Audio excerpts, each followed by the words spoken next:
Allez, on va prendre la direction de Genappe en Brabant-Wallon avec vous, Florent Dan. Bonjour. Bonjour. Vous êtes éducateur spécialisé, fraîchement diplômé d'ailleurs, et vous travaillez sur une nouvelle méthode, une nouvelle formule d'ailleurs. Ça s'appelle Éduc 3.0. Vous nous présentez cela ? Oui, en fait, voilà. Donc, j'ai fait un travail de fin d'études lors de ma 3e année d'éducateur spécialisé en accompagnement psychoéducatif. Pour ce travail de fin d'études, j'ai utilisé un outil qui est notamment l'iPad.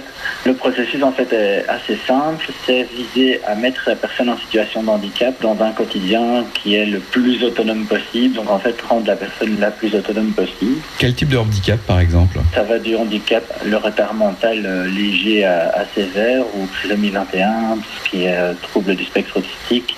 C'est aussi tout ce qui est handicap moteur. Moi, je m'occupe aussi des personnes qui ont l'Alzheimer, Parkinson, les démences. Alors j'imagine évidemment que selon le type de handicap, l'approche avec la tablette est différente.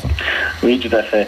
On a de l'enfant qui a 8 ans qui prend l'iPad en main et même s'il l'a jamais utilisé, pour lui c'est très intuitif. La personne senior ou la personne qui a un retard mental assez sévère, et c'est la première fois pour elle qu'elle a une interactivité avec l'outil tactile. Et là, on a un processus vraiment complètement différent. On doit l'accompagner de A à Z pour lui faire découvrir la machine, lui montrer que la machine ne risque rien, qu'elle ne va pas l'abîmer en l'utilisant.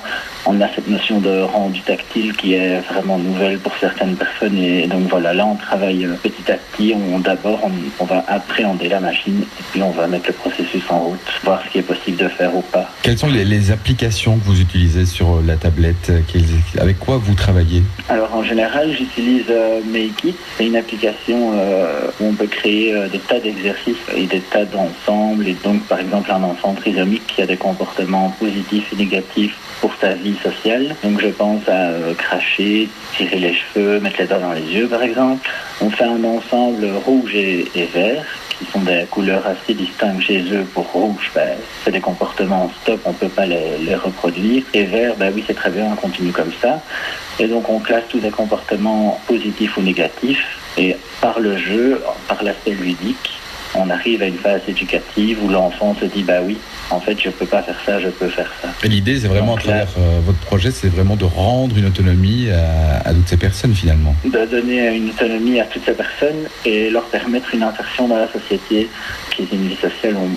Quand j'ai l'autisme en tête, la vie en société, la socialisation est très difficile. Quand on travaille avec des outils comme ça, on peut favoriser le progrès. Il y a des enfants qui ne parlent pas ou qui s'expriment vraiment très peu par des mots. Et donc c'est très dur pour l'enfant d'exprimer quelles sont ses envies, quels sont ses besoins. Et donc là, je travaille avec Avaz.